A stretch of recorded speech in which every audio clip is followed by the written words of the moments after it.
तो दोनों जगह किए हैं सर। लेट्स इंस्पायर बिहार इस अभियान के अंतर्गत यात्रा चल रही है। आज औरंगाबाद में हूँ, कल कैमूर जिले में कार्यक्रम था। बिहार के 29 जिलों में भौतिक रूप से युवा संवाद का कार्यक्रम संपन्न हो चुका है। अभी तक लगभग 45,000 लोग स्वैच्छिक रूप से इस अभियान के साथ जुड़े हैं, जिसका मूल उद्देश्य बिहार के उज्जवल भविष्य का निर्माण है। स्वप्न है एक ऐसे बिहार का जिसमें शिक्षा के लिए किसी को बाहर नहीं जाना पड़े और रोजगार के लिए किसी को बाहर नहीं जाना पड़े। ऐसे बिहार का विकास का स्वप्न लेकर हम आगे चल रहे हैं, जिसमें आधार इस पूरे स्वप्न का हमारा अपना इतिहास है।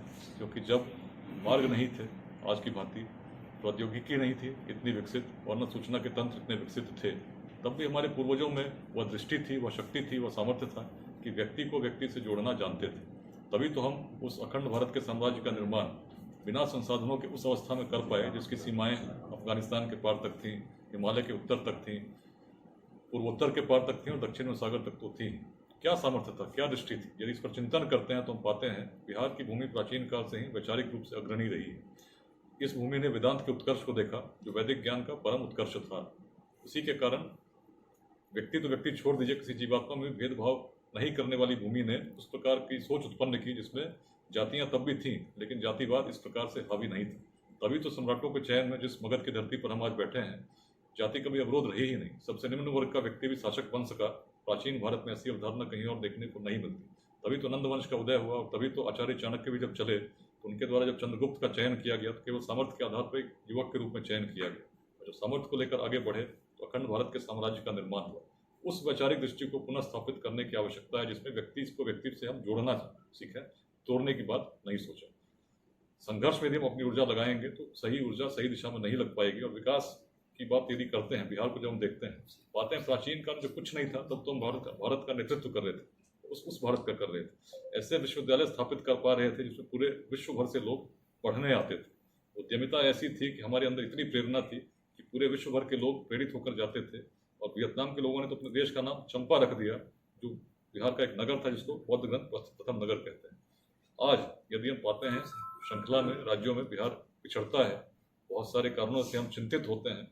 चिंतित होने से समस्याएं नहीं सुलझेंगी, चिंतन करना होगा।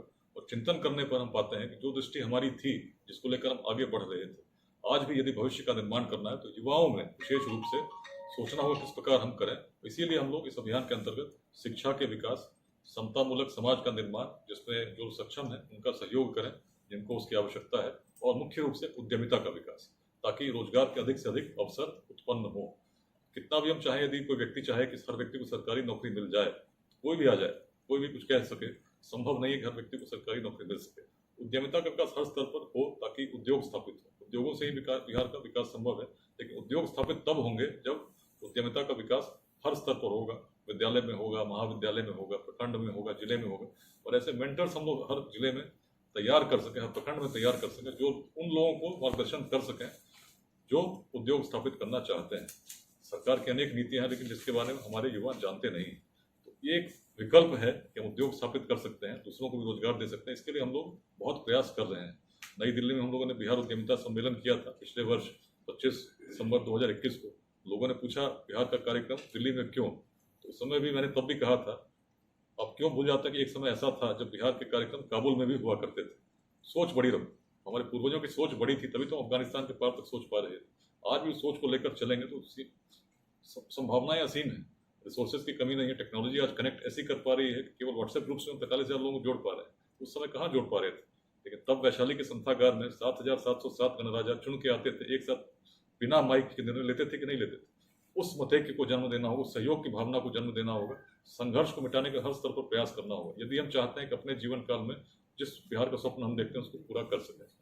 अच्छी बात यह है काफी लोगों का सहयोग मिला, जिसके कारण अनेक कार्यक्रम तो हुए ही हुए। उद्यमिता के विकास के लिए पटना में वाइब्रेंट बिहार ग्लोबल समिट जून महीने में हुआ। 2 इन्वेस्टमेंट्स हुए, अनेक स्टार्टअप्स की मीटिंग हम लोगों ने विदेशों से आए हुए इन्वेस्टर से भी कराया।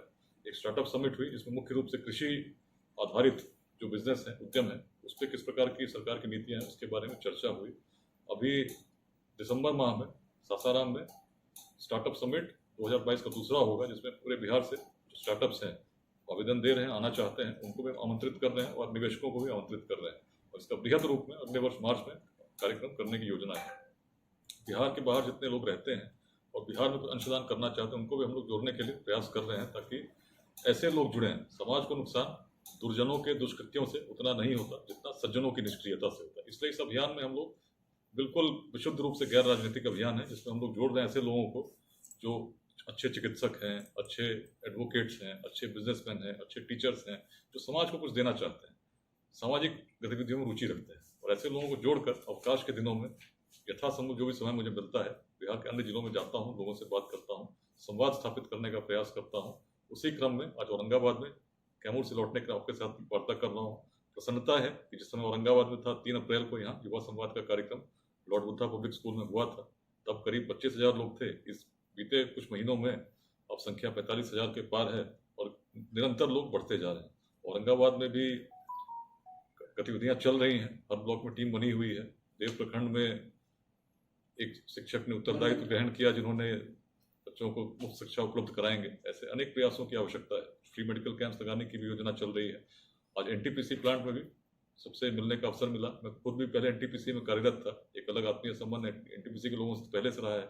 उनसे जब बात हुई तो उनसे इस क्षेत्र के विकास में एनटीपीसी का क्या योगदान हो सकता है, इस पर काफ़ी विस्तार से चर्चा हुई कैसे विद्यालयों में योगदान हम कर सकते हैं, कैसे हम शिक्षकों को और प्रशिक्षित कर सकते हैं। चर्चा इस पर हुई कि युवाओं को रोजगार के लिए प्रेरित करने के लिए किसी इंक्यूबेशन सेंटर को हम कैसे स्थापित कर सकते हैं, उस पर विचार कर सकते हैं। बातें हुई हैं। मुझे उम्मीद है आने वाले समय में निश्चित ही कुछ ऐसे प्रयास भी होंगे जिससे जो मुख्य 3 बिंदु हैं, शिक्षा, समता, उद्यमिता, इसमें काम करते हुए हम उज्जवल भविष्य के लिए अपना योगदान देंगे।